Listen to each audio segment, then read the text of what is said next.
So, I have a replica this time, since last time I didn't have a replica. And we're making a paper boat. This is A4 paper, but you can use any type of paper, like this. So, now let's do it.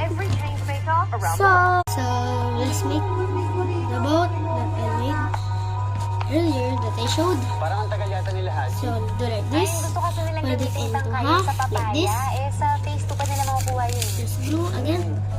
So, just do it. So, fold it into smaller rectangles 2 times. Like that. Then unfold. Then fold it into like this. Grabe rin tong trip natin, no? Like that. Gabing-gabi nagpa-bubbles. Bakit? Wala namang rule na sa umaga lang dapat. Tsaka gusto ko rin kasi na-experience mo yung Nice. My mom turned on the paggawa ng lights. logo na Thanks, gumamit Mom. at sabon. Yung ginamit, diba? So, yeah. Wow! If you want to be a member of the Members Church of God International, like this, Talaga?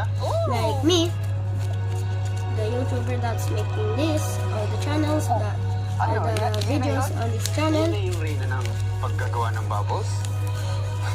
Then what- So, gusto mo pa na kaya tayo ng magawang bubbles? watch, Oo, sige, yun na ba? like that. Yun lang ha? Sige, bilis. O, ito. Gusto na yun.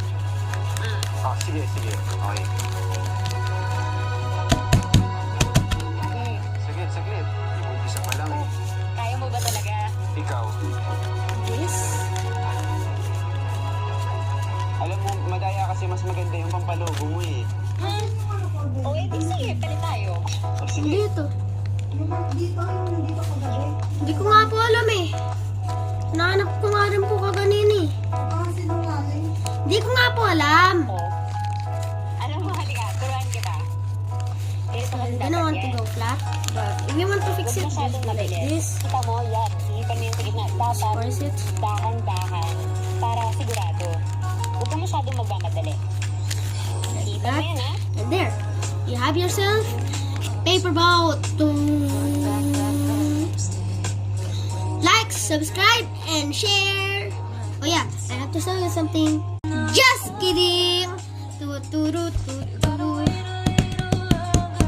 That's gonna be the end